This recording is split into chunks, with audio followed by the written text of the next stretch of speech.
So, okay, we're getting the slides. Very good. Great pleasure to be here. I came in last night from Colombia, where I spent a few days looking at the telecom and media business in Colombia. You may wonder in general what a futurist does, so I made a slide for this, just to understand what I do. Basically, I listen to the future. And this is, if you have kids, I have 2 kids, 16 and 22. There's a Chinese saying that says, if you want to know about the future, listen to your children. They know the future, so this is what I spend my time doing, sort of looking at trends the next 3 to 5 years. I help my clients reinvent what they do. There's lots of companies that we work with, media companies, technology companies, brands, and so on, trying to help them to sort of reposition for the future. I'm on Twitter, Gerd Leonhard, so if you want to tweet something, I'll answer the question later. I will also post a PDF of my slideshow on Twitter later that you can download directly sometime this morning. So, you may know this guy, Marshall McLuhan, 1971. Right? Marshall McLuhan effectively predicted social media. He was talking about how technology is creating sort of a global village, which is kind of funny because when we look at Facebook or Twitter or YouTube, we have in effect the global village. But he said something very important. He said, essentially, it is a framework that changes, not the picture. So when we talk about social media today, we shouldn't talk about, if we're going to have a Facebook profile or a social commerce or whatever you want to call it. Those are just pictures. We have to look at the framework, right? And the framework really is that we're living in a world of disruption. I'm sure you're familiar with this. Basically, on a daily basis, something is being disrupted. The music business, the television business, right? The newspaper business. I mean, we all have papers here on the table now, but will this be in 5 years? Will it be the same thing? In America, 40% decline of the newspaper business in the last 2 years, 71% decline of the music business. So I think we can safely say that whatever happens in media will happen to marketing. And there's quite a few people saying that actually we don't really need marketing if we have the internet. I don't know if that's correct or not, but because we can make a connection, right? We didn't have this before. We couldn't make a direct connection. Now we do. I'm getting excited, so I'm going to take my jacket off. Okay. Basically, I think we're at the tip of the iceberg as far as marketing is concerned. We're only here. We feel already quite disrupted, when you're looking at all the changes in marketing. There's roughly $1 trillion budget. Marketing, advertising, data mining, public relations is shifting over to digital. Right? There's lots and lots of changes coming in this direction. But this is one motif that we're seeing across the entire media and marketing industries is the sort of controlling entity is no longer us, the companies, the businesses, it's the users themselves. Right? This is a very big change. I mean, for example, now if you sit at the gate somewhere at an airport, if you're using an app called Flight Tracker on your mobile phone, you will know more about the flight that's departing than the woman at the gate. Okay? So they don't care, they don't want to know, but anyway, you could tell if the flight was canceled before the woman at the gate would know just by monitoring your flight on Flight Tracker. If you use TripAdvisor, in Germany, if you put your mobile phone on the table before you eat, and you're bringing up the TripAdvisor app, you will guarantee to get better service. Because people see that you have the app, you have the power to say something. Right? That makes a big difference.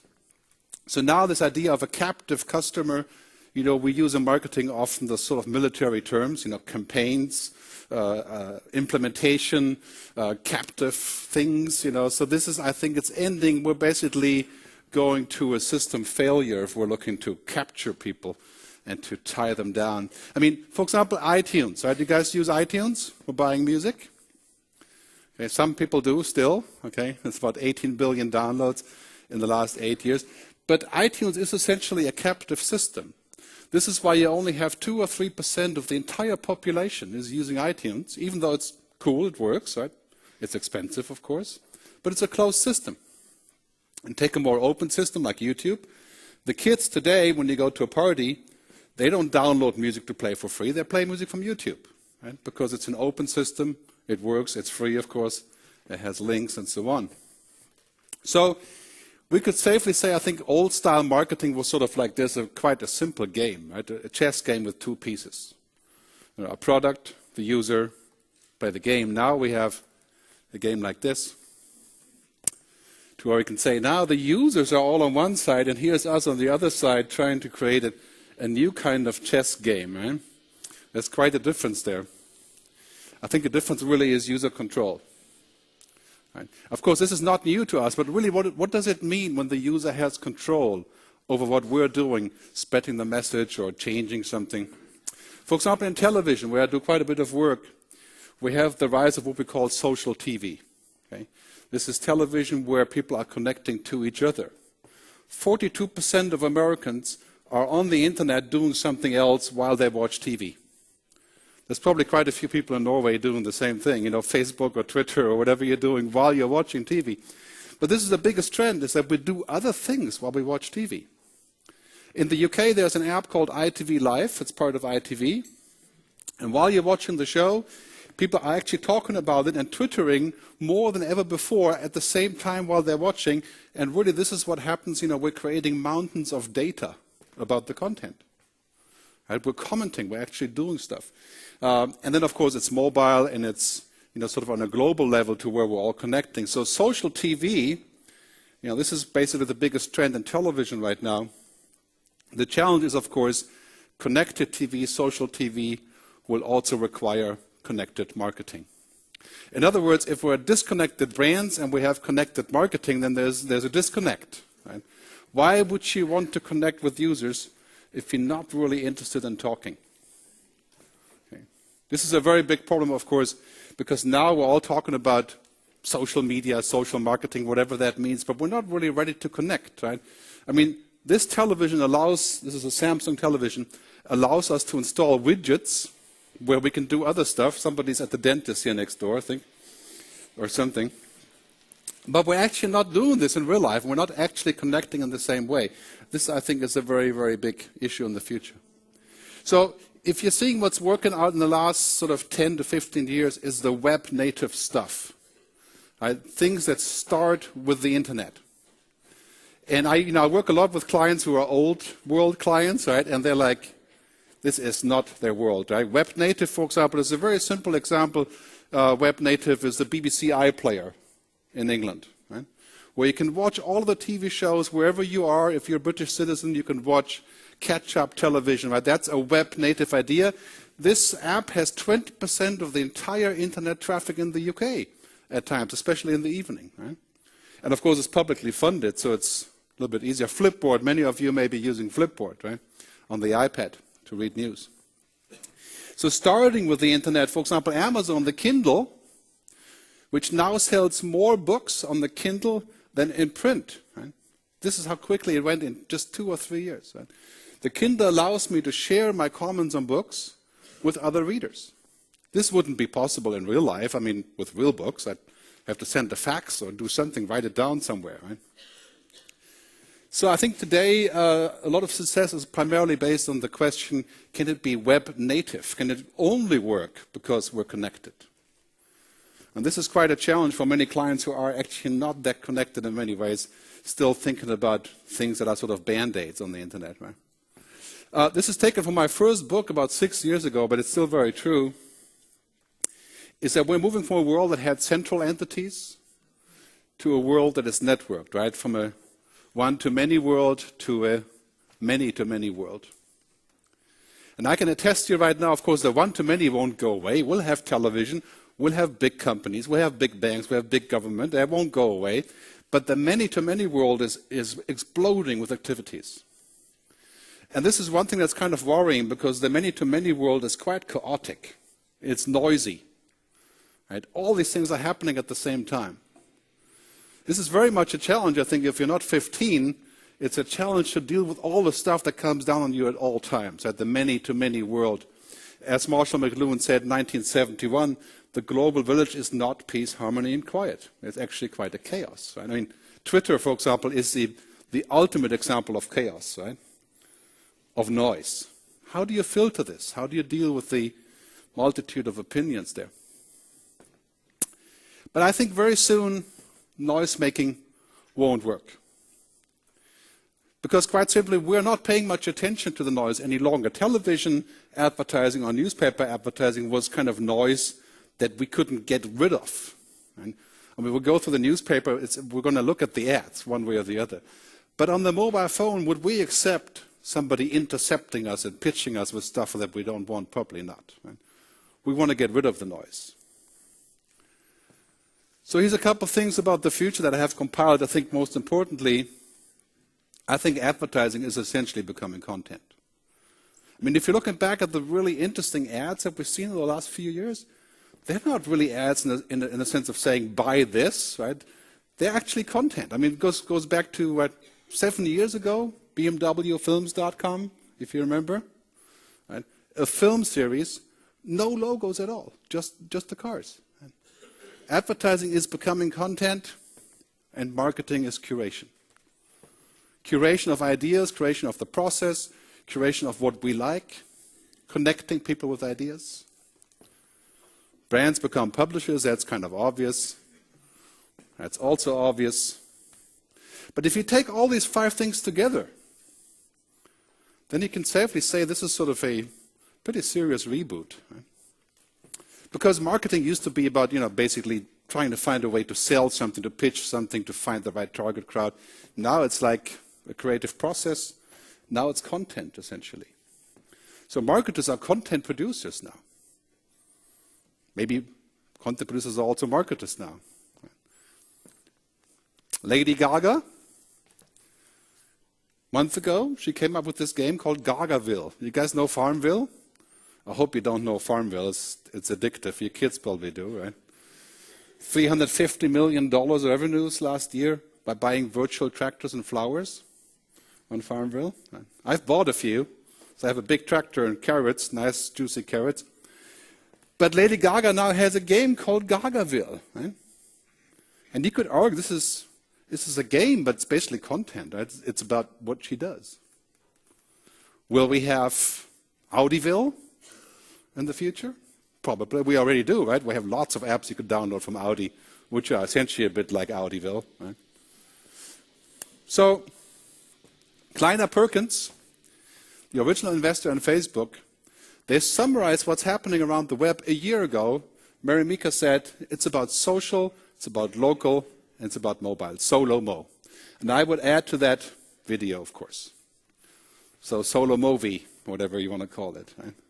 I mean, it's a very simplified summary of what's happening, right? But this is where everything is shifting. When we're looking at roughly, as I was saying earlier, $1 trillion budget, 1/3 of that money will shift in this direction. The question is only when. It's not if.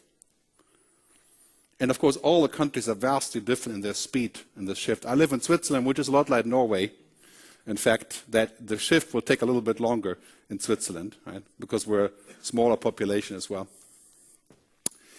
So, I'm sure all of you are already quite aware of this. Mobile is the new normal.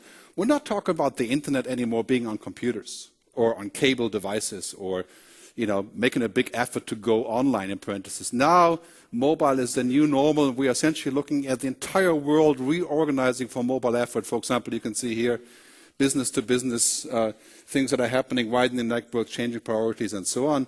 So basically, if you're looking at this graph, you can see most of the traffic on mobile networks will be coming from mobile connected devices. Tablets, smartphones, feature phones. In fact, I would say that as much as 90% of the entire online traffic will be done on mobile devices in the next 5 years. This is a very big shift because mobile device isn't the same. Computers are about work, primarily. So, on these devices, interruption just won't work. I mean, if your marketing is about interruption, then you're dead. Because nobody will care about your interruptions on these devices. It's just way too personal. You have to provide a bit more meaning. So one of the things I like to talk about, one of my memes, is that we're moving from this old society of broadcasting to a broadband society, a broadband culture. And this is really quite a different viewpoint, because in a broadband culture, it's no longer really about this. It's about the choices we have. It's about the connectivity, and it's about the mobile. Right? So we're basically moving into a society to where it's a bit more like this. I mean, if Marshall McLuhan would have had cool animations, he would have used this one, I think. Basically, it's a wheel moving at the same time in different directions. It's much more complex now, and as Kevin Kelly says, the co-founder of Wired Magazine, in this world, it's about streams. It's not about downloads. It's about the cloud, it's about now, it's about us, and it's about data. If you zoom back just 10 years ago, it wasn't about streams, it was about downloads. Right? It was about pages. It was about search. Right? This is quite a different lifestyle that people have and how we reach them for marketing purposes. Right? In the network society, in the broadband culture, so we have, of course, what's called the app economy. You know, people connecting on applications that fit for them. We have things like Dropbox, which uses an interesting marketing approach. If I invite somebody else to Dropbox, many of you may be using Dropbox for the iPad, right? Then Dropbox gives me more storage space. So this is an interesting way of looking at how they do the marketing through others, right? Many hotels are now taken to Twitter and Facebook as real-time information of quality. Right? So Starwood Hotels has a Twitter map where you can go and see what people are saying about the hotel as they check in. I mean, talk about drastic transparency, right? They can't afford to make any mistakes with this app. Right? I mean, I'm going to change my mind when I check in, when I see what other people have twittered about this. So in broadband culture, this is really quite a different way of how we look at the world. I mean, video becoming a default. You see as much as 80% of web traffic is now driven by video. Every company has a video feed now. Right? I mean, all the top Fortune 100 companies have video channels, video feeds, video interviews, podcasts, you know, all the stuff. For example, the Wall Street Journal now is essentially a television station. Online, right? Not the paper, of course. Right? So as Kevin Kelly says, a television that you can read and newspapers you can watch. This is the shift that we're going in media. I mean, if you're looking at museums now, they're going online with video shows. Swiss Air had a video competition who would sing the best song about San Francisco. I mean, video is becoming a standard. And clearly all of us love to send around cool videos. So it's an obvious fit to what people like to do. Over-the-top television. How many of you are watching, for example, TED.com or Fora TV or Big Think or Hulu or Netflix or whatever you can? It's over-the-top television is exploding, going directly from brands to consumers.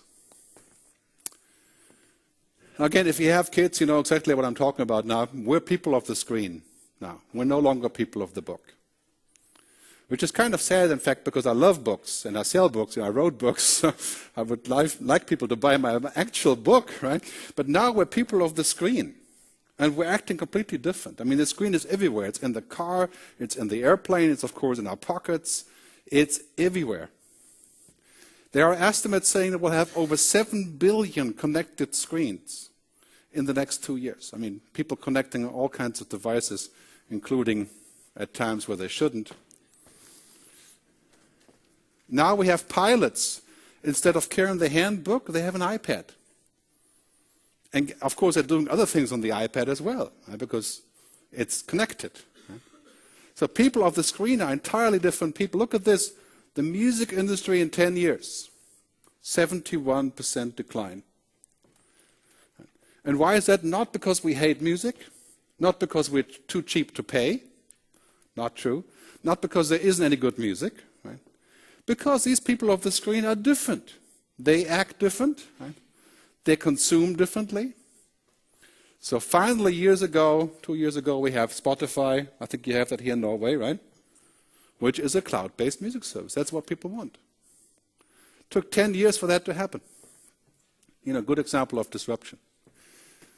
A little bit hard to see in this slide, just two main things, right? In the mobile world, you know, the connectivity is amazing. 7.1 billion devices connected, 203 times the amount of data coming through. So we're essentially going to an era where we can safely say it's probably the end of the PC as an internet device. So all the stuff that we've done on web pages, on computers, that was just all foreplay as far as marketing and advertising is concerned. Now, since the iPhone 2 or 3 years ago, what we market, how we market is being completely reinvented. And it will take a lot of creativity to deal with this part of things. Clearly, I mean, research again from Morgan Stanley here showing that mobile marketing is by far the most efficient way to market, no matter which way you look at it. Reach, targeting, engagement, clearly true. But when you go to a client, they're saying, like, I'm not so sure that's, I like the stuff that we used to have. Right? So there's quite a discrepancy that we have to tackle. We're also becoming people of the cloud. You heard about cloud computing, right? Sounds kind of geeky, but really what it is, that everything that we do, films, television, education, health, all the stuff that we do is moving into the cloud. So that we can access it pretty much anywhere we want to. Our health records at the doctor in the hospital, our education. And people of the cloud expect their life to be instant, right? It's called nowness. That's sort of a key term, right? So, for example, if I go to London, I want to eat sushi, I don't buy the Guide Michelin. I don't go to Google. I go to search.twitter.com or use Quip or TripAdvisor. But if I go to search.twitter.com and I type in sushi London, I will get live reviews from people. And in some cases, when I go there, they're still sitting at the table. That's called nowness. I'm interested in what's happening now, not what happened last year, except, of course, if I want to do research. But this is really what's happening now pretty much across the planet in terms of news. Twitter takes 21 seconds to deliver the latest news to us. Television takes 46 minutes because they have to go there and set up the camera. Twitter does not. So the next edition of the iPhone has complete Twitter integration. Imagine what this will mean for marketing. Instant reviews, opinions, likes, all published immediately. In a way, you could say this is Darwinism, right?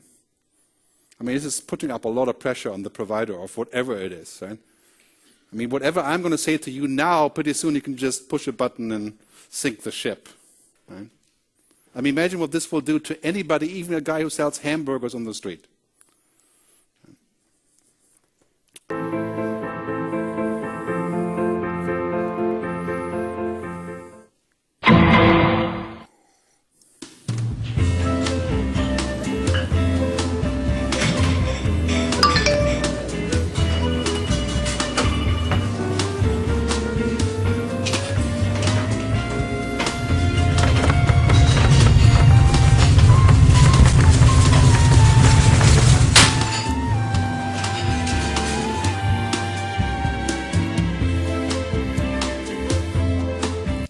The latest Twitter commercial, right, basically says that you can find out about the earthquake before it arrives on your end, right, because it's so quick. But that kind of shows what happens now. Now becomes the default, and people are using screens, of course, and we have to be prepared for instant responses, even if it's just a wink or a comment. Right? I mean, the instant responses are going to explode.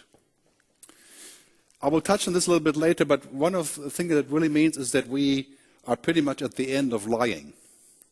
Right? Many brands, many companies, of course, they have things that they prefer not to be talked about. But now it's basically all there. Right? It's going to be very hard for us to filter this down to a place to where we can be comfortable with whatever people are saying. Here's a great app that I used in Istanbul the other day called Wizard in Istanbul, where you can ask any question about what's happening or what you could be doing in Istanbul and get an instant response through a bunch of experts through Twitter. Right? So it's like a live service. You can ask, this restaurant open, or what is the rating, and so on. Right? It's basically this whole idea of personalization, of content, location. Right? That's becoming a standard. Here's a television app that you can use on a Samsung TV to put together your customized car, a car configurator. This used to be geek stuff on Facebook or on an app. Right? Now it's going to be on television.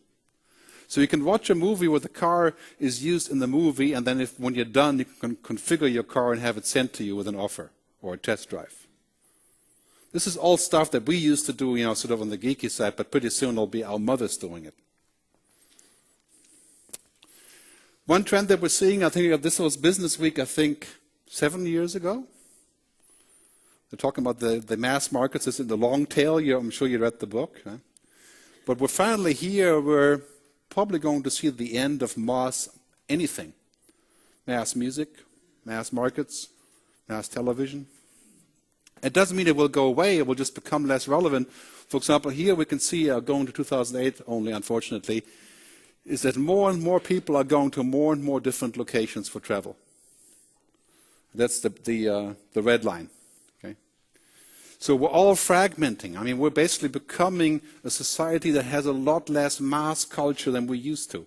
This is a major challenge for marketing because we want numbers. We want people to buy lots of our stuff. How are we going to reach them if we only have 4% audience reach? This is quite a challenge for us. Then we have this convergence of on and offline. I mean, in reality, you know, there is no such thing as offline. We're always connected. Offline is now a mental state. In other words, you're not willing to connect. Okay? Which happens and should happen, right? But this is a Facebook thing in Israel where you can go down a slide and you're wearing a wristband and you can like the slide. Right? This is kids are doing this, but very soon it's going to be becoming normal. A Twitter mirror where you can go to a store and tweet a photo and then your friends can say if you should buy the dress through Twitter. Right? Give you feedback. Starbucks, of course, has long connected the online and the offline with these apps. Here's the mirror that you can post on Facebook called the tweet mirror. And it's quite bizarre, but people are doing this. Right? There's no such thing as online and offline any longer. And in 5 years, we'll be basically, I mean, online, offline will be a concept like, you know, fax versus telephone or something. And all these geeky things, the barcode, the QR, and the GPS, and all these kind of things, they become completely normal. So, as far as marketing goes, we are also looking at this challenge of really coming up with convergent marketing ideas. Pepsi has been a very good leader in this. There's been lots of really interesting stuff coming from Pepsi. For example, this social vending machine. Have you seen that one? Looks like this. Okay, you can throw money in there and send a friend a Pepsi in any other town in the US. Right? And it works with the mobile, right? So you basically go to the machine, you put in the mobile code, and you get a gift from your friend in New York, right, to the Pepsi machine. That's called social vending. Okay. And again, I probably wouldn't do this, but when you think about the trend, what that means is that in many ways now this idea of convergent reality, online, offline, that's going to become a standard. So Google Plus, many of you may have tried it, right? But Google Plus is teaching us a good lesson, right? And the lesson really is that there's a lot of stuff happening at the same time, and we are seriously confused with all the multiple inputs, right? So now marketing, in my view, is curating commerce. It's just like when you go to the museum. If you had all of 300 dollies hanging there, it would be extremely overwhelming. You don't. You only have 3. And you have 2 others. You have curation. This is the challenge when you go to Las Vegas to a buffet of food and you have 150 meters of food. Who is going to curate the dinner for you? I hate buffets for that reason. That's a paradox of choice. And you're going to eat too much. That's the other thing, of course. Right?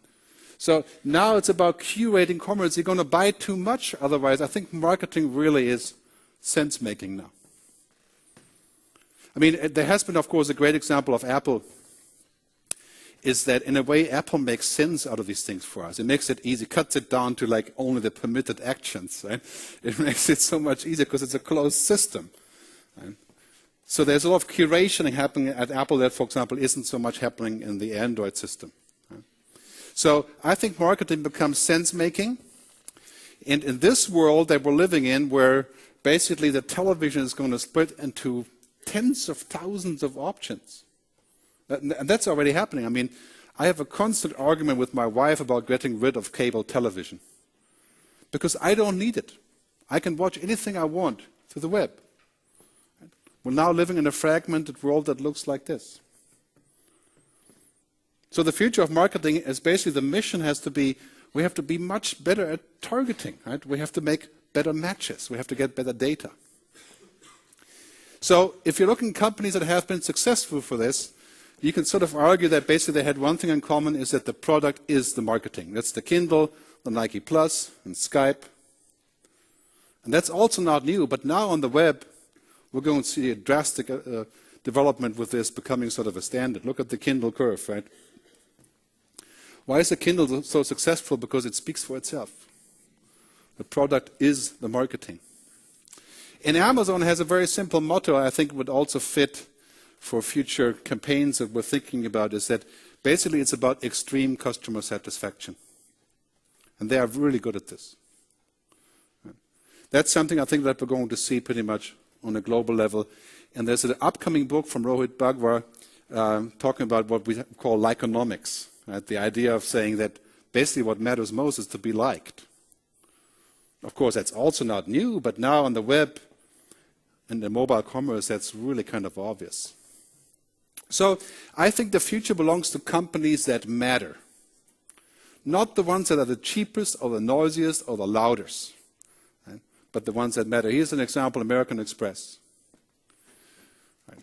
What they're doing on Twitter and the open forum on mobile devices, adding value. I mean, I'm not entirely sure that American Express will matter to me in the future, because I probably won't be using credit cards in 5 years. I'll be using mobile devices to pay.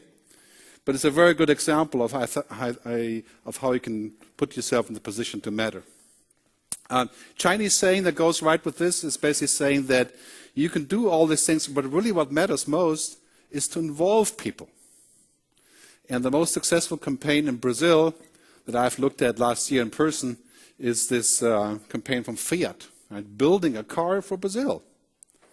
They actually involved the users to build this new Fiat 500, the Brazilian version. And this has been the most successful car in Brazil.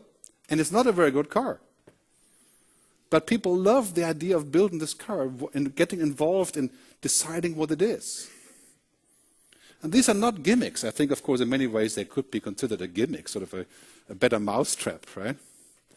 But they reflect, I think, where people want to get involved. They want to get engaged. They want to have a word in. And there's a couple trends I want to share with you on this. First, I think we're going to see a hugely increased role of technology.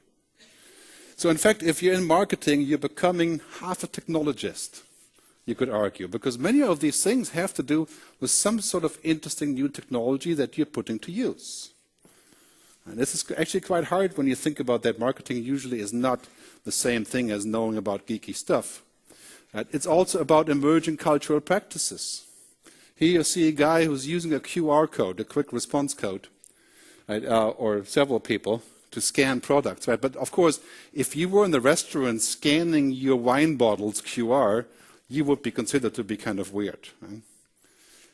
But in Japan, for example, when you go on a date, it means nothing to scan the face of a woman and pull up her social network profile. It's normal, right? To decide if you want to continue the conversation. Right? That would be extremely strange here. Right? So these are cultural things.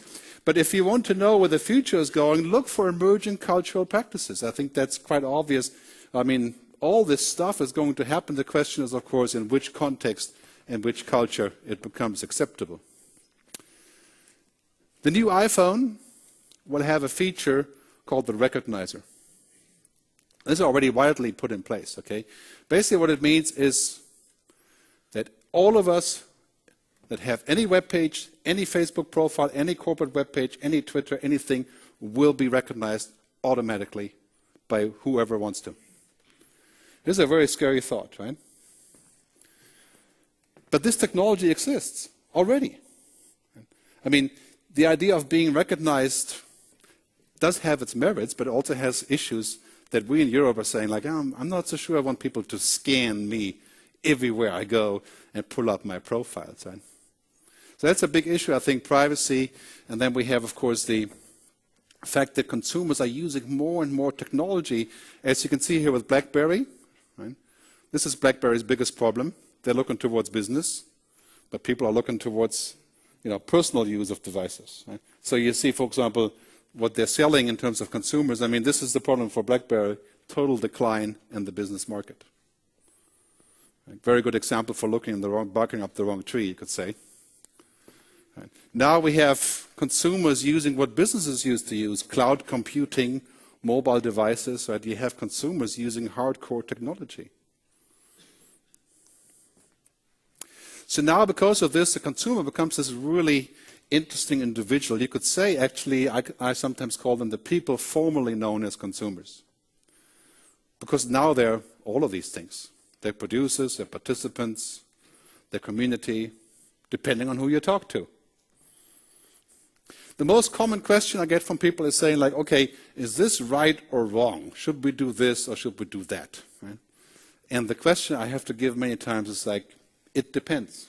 I mean, this is an honest answer, right? In the fact that you probably can make very few rules now about what could work and what couldn't, given that consumers are starting to look like this. So this is, I think, a benefit for us as people, is that there is going to be a lot more roles for human creativity. We can use machines to do all kinds of things, data mining and matching and all these things, but in the end, it will come down to a creative act. Right? Something that tries to figure out what exactly is the frame that we're trying to catch. It also comes down to good storytelling. And I think this is a great news, I think, for us in this business. Despite all the technology, all the data mining, all of the machine intelligence, that we're going to be much more into storytelling, any which way you look at it. Using, of course, a multimedia, cross-media approach. An Indian saying, which is very true now, in the age of social media, it takes 1,000 voices to tell a single story. If you can get 1,000 voices to tell your story, you have a big success. And this is actually quite hard to do, because how do you get 1,000 voices? You can't pay them, right? You can't force them. You can only attract them to tell your story. And that is part of the challenge. So as part of this development, you probably know the Blend, I think it's called Blend Tech, the company, right?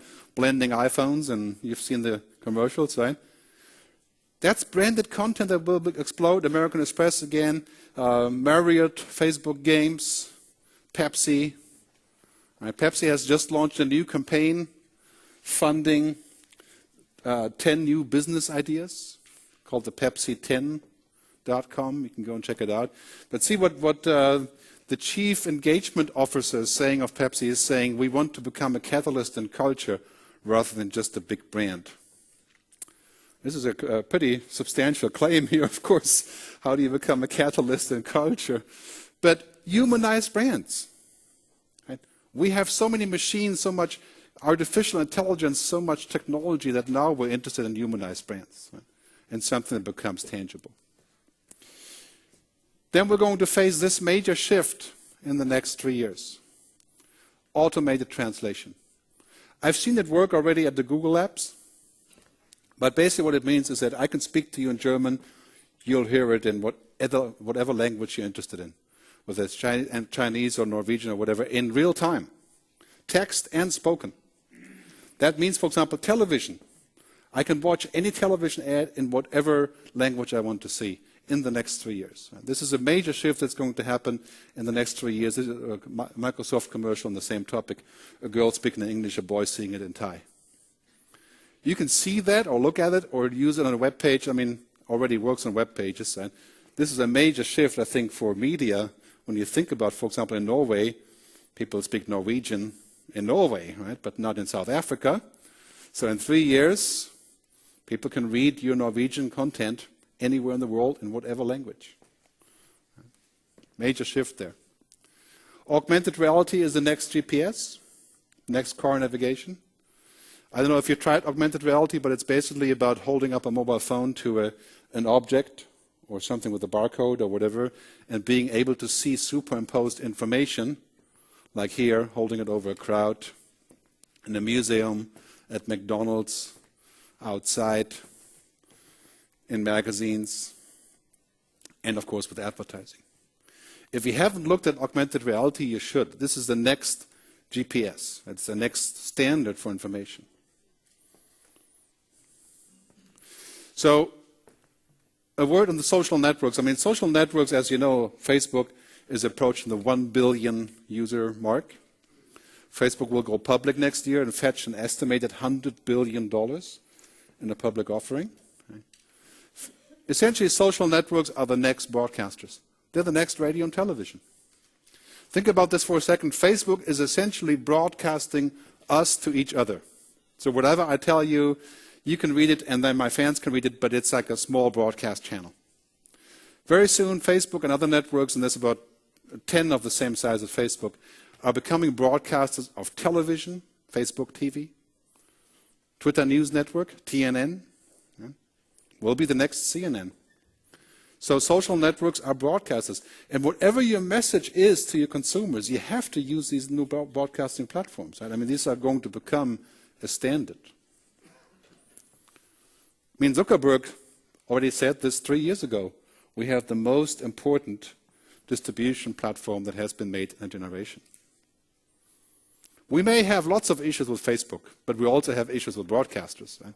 So I think this is becoming the future for us. You know, Facebook is the new TV, cable TV without the cable. So clearly that's a platform that we're going to, I mean, look at the numbers here in terms of growth of Facebook, Facebook money. Batman you can watch on Facebook. Al Jazeera you can watch on Facebook already. The Arab Spring we could watch on Facebook. We can watch Spotify, listen to Spotify on Facebook.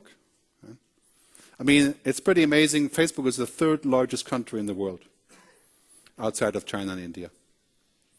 So what we're seeing here is basically this is the next generation of television. This is going to put the fear of God into television people, of course, right? Because basically what's going to happen here is that we have a cable TV network without the cable, without the cost, without the license. So I call this sometimes, I hate the word social media. I'm sure you hate the word social media as well, right? Because it doesn't mean anything, really. But really what we're talking about here is it's a social operating system, a social OS. It's the way that we connect to each other is becoming fundamentally social. I bet you money here, most people that are on LinkedIn, there's probably many of you on LinkedIn, if you go to the next meeting, what do you do before you go to the meeting? You check out the guy's profile on LinkedIn or on Facebook. That's called a social operating system because you're going to see some stuff. This person went to school in Oslo or in New York or wherever. You're going to use that information in the conversation. Becomes a social way of interacting that transcends whether it's business or private. This brings me to a very important point, also not new, but really powerful now, is that data is the new oil. And this was mentioned in 2006 by somebody from the American Advertising Association. But literally today, or until today, wars were fought over oil, and the future will have wars over data. I mean, hopefully not real wars, but wars of attention. All the stuff that we're generating, our location, our likes, our recommendations, our past purchase history, our web pages, all this stuff becomes extremely powerful information. Could be used and abused for many things, right? But basically what's happening now is that marketing becomes the art of using this data and, of course, of mining it. So very much like the island drilling out in the ocean, now we're sort of looking at information being marketed and drilled out and distilled and used, made into gas. The New York Times wrote about this a couple of weeks ago. It's saying that we're all sort of bleeding data now. Many of us are worried, of course, about what this means. Do we become naked? Can everybody see what we're doing? These are, of course, big issues that will play out, but it comes down to this. It's about value and permission. If you provide value in return for data, and if you accept that you need to ask for permission, then I think it's a very good story for the future. You can say what you want about Google, for example, right? But you can go to a Google page, and you can find it, and wipe out all of the user data with one keystroke. I mean, all of the stuff that they have, of course, not the distributed things, right? But it's about permission. I think marketing, of course, is about permission. I think basically if you abuse privacy, it's a death penalty. And it's going to get much worse in the future. So many of us will be looking very carefully at how we can get people to opt in to give us information because permission will be sacred. The Huffington Post allows me to log in with my social network. So when I get to the Huffington Post, I have all my friends around making comments and showing me new stuff, right? But if the Huffington Post took this and posted on my profile a pitch that they have made for an ad, right, I would be gone in a second. And therein lies the difference. We have a lot more control here, right, because we have the right of revoking our permission. That brings me to the next important point, then I have to wrap up and do a summary. Very important here is I think we're looking at the end of lying. And let's be honest, as brands, there's always a little bit of lying that we do because there's a few things that didn't quite work out. I mean, this was just part of life. I mean, I worked in the music industry for a long time, and 90% of that was lying. Right? It's because it doesn't actually pan out. There's things that we don't want in public. I mean, we don't want a constant WikiLeaks around our work. But now the reality is that people can look through this and they can say, for example, Domino's Pizza in the US, they realized that essentially they were always pitching how good the pizza was and not a single person was believing it. I mean, basically, looked like this. Right? People talked about Domino's Pizza having the worst pizza ever, like cardboard and so on. Right? So they realized they have to stop lying, they have to actually make a better pizza. Right? So they came up with this, called the pizza, what is it called? The pizza turnaround. They called the pizza turnaround to reinvent their pizza. They decided not to continue lying and tell people to buy the good pizza, but to actually make a new pizza. And this is a very big trend I think that we're going to see in the future. Rupert Murdoch, who would have thought that this guy would run an ad, whole page ad saying, "We're sorry." So now it's basically about strong brands will need to practice extreme transparency. WikiLeaks or not doesn't make a difference. Right? We have to be transparent. There's no choice. As a final important point, I think that we're going to see for consumers a trend towards what I call the digital detox. I mean, of course, I'm 50 years old. I like this idea of going offline and not getting messages, right? But I think this is a new luxury that people were saying, you know what, I'm not going to connect now. In fact, now there's hotels that you can go to, and they guarantee that you can't have a wireless network. You can't get an SMS or use the BlackBerry as blocked, and you pay for that. Right? Remember 10 years ago, when we were in hotels, we're saying, oh, we can't get online, you guys don't have wireless, you sucks. Yeah? And now we're so happy when people are saying you can't do anything, you just enjoy the dinner. Right? And this is going to be a trend, of course. Right? So we have to be sure that we capture people at the right time and not overwhelm them. So I'll give you a brief summary, and then we have maybe time for a question or two. Marketing 2.0 looks like this. Right? We're down here, right, and the other guys are over there. We have to figure out how to play a better chess game. And we have to figure out how to deal with this new army of empowered users. Right? To me, I mean, I work with lots of brands on this topic. I think every time you can empower the consumer with a better product, a better campaign, or some sort of involvement, you're always better off. The key question is whether the client can do it, right? If they actually are believing the story that they have to empower the consumer. This is a big change, of course. We're living now in a many-to-many world. Again, this doesn't mean that one-to-many is going away. It's not. We watch YouTube and we have MTV. Right? But think about the relative importance of MTV today. Right? Is MTV the place where you find new music? No. Maybe for some people it is, but now it's YouTube. But we still have both. Social, local, mobile, that's sort of like the roadmap for the future. Again, I estimate between 30 and 40% of all funds for campaigns, for marketing, to shift in this direction. I mean, this is going to be a tidal wave of change in terms of our creativity and what we do. Brands that can change, people want brands that can change. They can say that we're sorry, we messed up, we'll give you something. I mean, Amazon is great at this, right? They bought Zappos, one of the most important companies in this term. I mean, brands that can change are what people like. Data is the new oil. This is a top-line topic, right? Because, I mean, we're looking at a situation where data is becoming essentially the kingmaker. Then it's about value and permission. So marketing to people doesn't mean marketing, yelling at them. It means getting permission to use what they do. To me, marketing becomes more like sense-making rather than a support of selling. The end of mass anything. This is probably our toughest challenge because we like mass markets and big numbers, right? But now it's all about niches and success in niches. Lionomics.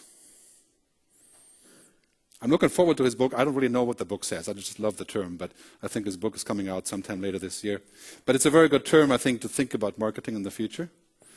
And the summary from the beginning, advertising is content, marketing is curation. I think that's what we're going to see in the very near future. I want to thank you very much for your attention. And I do have a bunch of stuff on the web. My apps are free. All my books can be downloaded for free. Just go to mediafuturist.com or Google Gerd, G-E-R-D, and free PDF, and you'll find my stuff. Thanks very much.